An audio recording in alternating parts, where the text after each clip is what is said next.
This is CTC News with Wesley Kotar, broadcasting from Sint-Eustatius, Dutch Korea.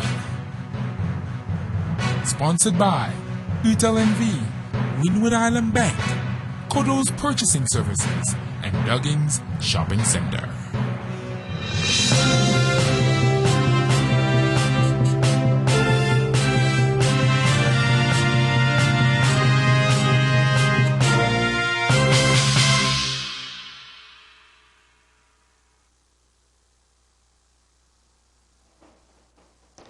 It's the middle of the week, today Wednesday, the 27th day of March 2013 on the Golden Rock. Good evening, my name is Wesley Kotar and this is CTC News, broadcasting live from CTC Studios at Statius Mall. In tonight's headlines, Statia remembers Poirier as unifier of the islands, discussions surrounding opening hours customs office, beautification continues at Lower Town, Oranjestad. More on these local topics after a word from our sponsors.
CTC News, sponsored by Utel NV, Wynwood Island Bank, Kodo's Purchasing Services, and Duggins Shopping Center. The island government of Sint-Eustatius stated that they were saddened and taken aback with the news of the passing of former Prime Minister of the Netherlands Antilles, Miguel Poirier. Sint-Eustatius will always remember him as the charismatic and intelligent man who smiled and talked with everyone when visiting our island. In 1996, he sent a Statia Day message saying that we were at the dawning of a new era in our history. He recognized that nation building required more than just political and economic structures. He said it depended on common people building relationships across diverse backgrounds and cultures, the island government said Monday in a statement. Poirier displayed lots of courage, integrity, and determination on all of the then islands of the Netherlands Antilles to persuade their political leaders to keep the islands together, the Executive Council stated. We are grateful as a community to have been represented in his government by State Secretary of Constitutional Affairs, Leonora Snake Gibbs, from 1994 to 1996, and with the coalition partner, Clyde Van Putten, from 1999 until 2002.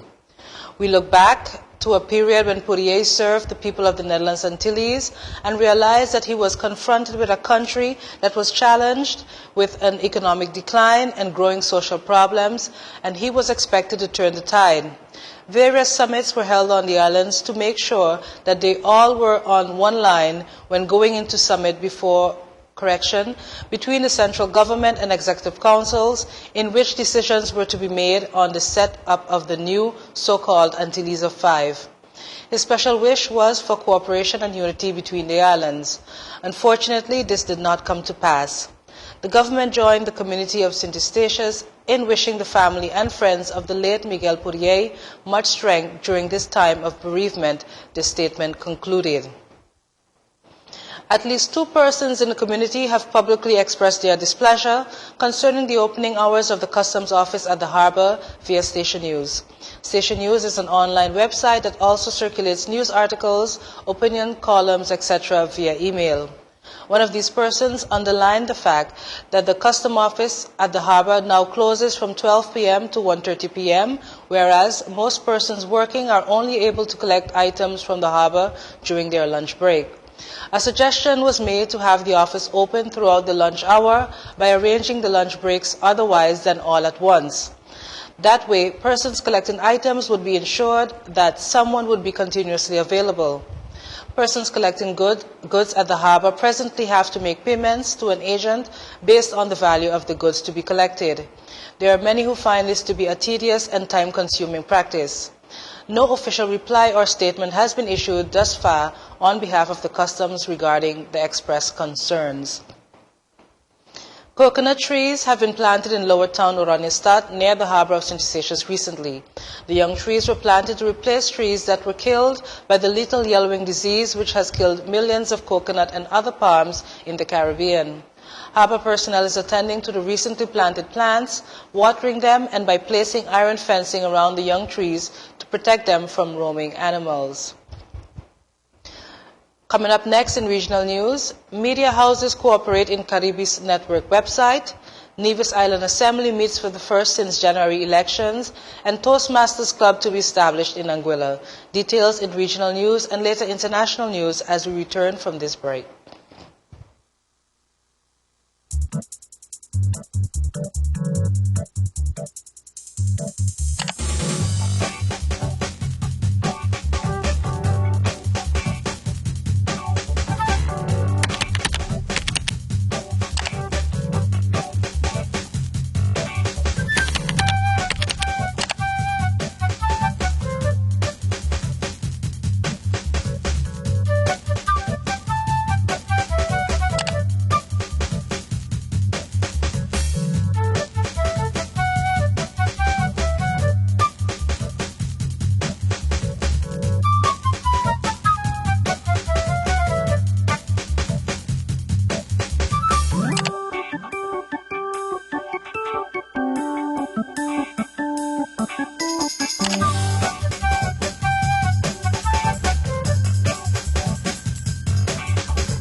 CTC-News, sponsored by UTLNV, Windward Island Bank, Kodo's Purchasing Services, and Duggins Shopping Center.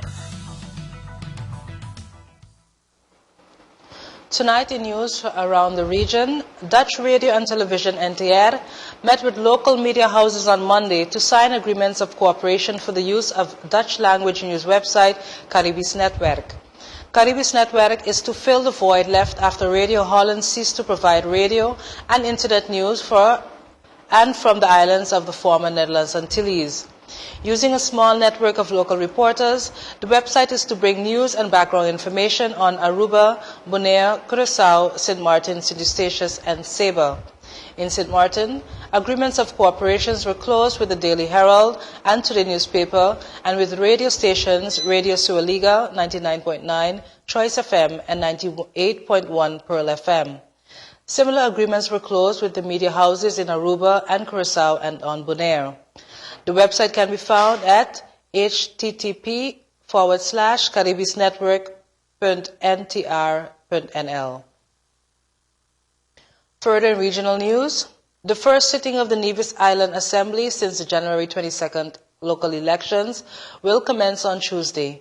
According to the order paper, the opening session will begin with the formal entry of elected members, followed by prayers.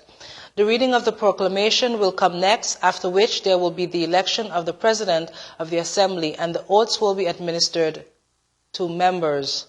The House will be then suspended to make way for the arrival of the Deputy Governor General, Eustace John, after which the Assembly will resume. The Deputy Governor General will deliver the throne speech and at the end he is expected to depart from the House of Assembly. Announcements will then be made by the President, followed by motions and the eventual adjournment of the Assembly sitting. It will be the first sitting of the Assembly after the January 22nd local elections on Nevis, which saw the election of the Concerned Citizens Movement, CCM, to public office to serve the people of Nevis for the next 5 years. And for a final regional news story, tonight comes to us from Anguilla. Anguilla is about to become the 19th territory in the Caribbean to have a Toastmasters Club. Plans are now underway to develop the organization. Valerie Brazier, who is the Lieutenant Governor Marketing for District 81, has been leading a delegation of Toastmasters from St. Martin to Anguilla to conduct sample meetings over the past 6 weeks. A minimum of 20 members is needed to sign up in order to start a club, and the overwhelming response indicates that the club will be chartered within the next 4 weeks. Persons interested in joining Toastmasters in Anguilla can contact Jacqueline Sargent. The club on Anguilla will bring the number of clubs in District 81 to 114, spread over 18 territories.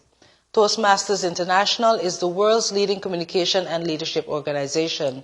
The worldwide organization has over 270,000 members in 13,500 clubs throughout the world. And now for international news, Pope Francis wants to stay in simple residence for now. Pope Francis wants to stay for the time being in a simple Vatican residence instead of moving into the spacious and regal papal apartments, the Vatican said on Tuesday. The former Cardinal Jorge Bergoglio of Argentina is still living in the Dumas Santa Marta, a modern hotel-style residence inside the Vatican City where he stayed during the conclave that elected him on March 13th. Although the papal apartments in the Apostolic Palace, which consist of more than a dozen rooms as well as quarters for staff and a terrace, are available, he shows no desire to move in anytime soon, Vatican spokesman Federico Lombardi said. In the past few days, Francis has moved out of a single room in the residence, which has some 130 rooms, into a suite so he could have more space to work and to receive people, Lombardi said. Francis has set more austere tone for the papacy than his predecessor Benedict XVI, who gained a reputation for sumptuous costumes. Lombardi says the new pope enjoys the residence's community atmosphere where he lives alongside other clergy. The pope says Mass in its chapel every morning and invites Vatican workers and other guests to attend. I can't make long-term predictions, but for now it seems he is experimenting with this type of simple cohabitation, Lombardi said. It is still a period of getting used to things, of experimentation. Certainly in this phase, he has expressed a desire to stay where he is. Lombardi said the Pope will be using the offices in the Apostolic Palace and its grand, frescoed reception rooms to meet heads of state and delegations, and will continue to appear each Sunday to deliver a blessing from the window of the papal apartments overlooking St. Peter's Square. There you have it, folks, for our local, regional, and international news stories for this evening. Stay tuned for your local weather forecast coming up next.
Thinking about building your home or business? Well, you can check us out at City Creativity. Here we can design or take your design and ideas and add our touch of creativity to architectural drawings and details which will build your future home or business. At City Creativity there are two options. Option 1, our basic prints, which includes all floor plans and details with 3D views of the exterior. Option 2, our advanced prints, which includes all floor plans, details, 3D views of the exterior and interior with realistic pictures of the entire property, giving you a direct look into your future. Give us a call at 318-1627 or 318-4664. CT Creativity, where creativity stands out.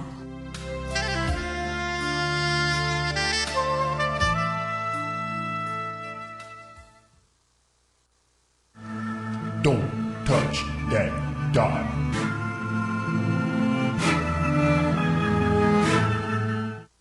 To advertise your business or promote events, contact us at CTC on 318-1627, 318-4664 or 318-4453.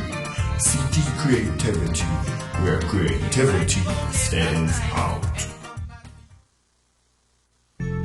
Thinking about building your home or business? Well, you can check us out at CT Creativity. Here we can design or take your design and ideas and add our touch of creativity to architectural drawings and details which will build your future home or business. At CT Creativity there are two options. Option 1, our basic prints, which includes all floor plans and details with 3D views of the exterior.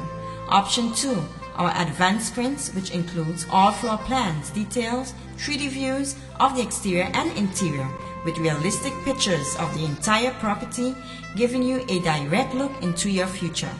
Give us a call at 318-1627 or 318-4664. CT Creativity, where creativity stands out.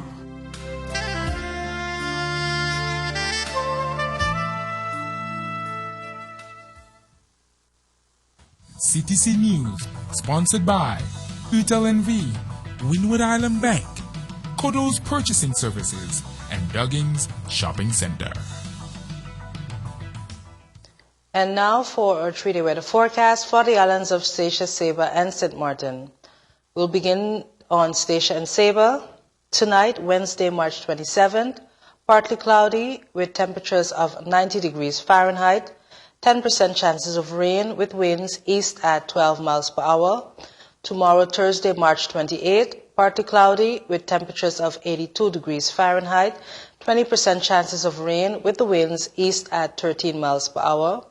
On Friday, March 29th, scattered showers with a temperature of 82 degrees Fahrenheit, 30% chances of rain with the winds east at 13 miles per hour. We now move over to the weather conditions on St. Martin. Tonight, Wednesday, March 27th, partly cloudy with temperatures of 90 degrees Fahrenheit, 20% chances of rain with winds southeast at 6 miles per hour. Tomorrow, Thursday, March 28th, partly cloudy with temperatures of 83 degrees Fahrenheit, 20% chances of rain with the winds southeast at 7 miles per hour. Finally, on Friday, March 29th, scattered showers with a temperature of 83 degrees Fahrenheit, 30% chances of rain with the winds east-southeast at 7 miles per hour. Thanks again for joining us. This has been another edition of CTC News Live. We will be back on Friday with more current updates, but until that time, do have a good one.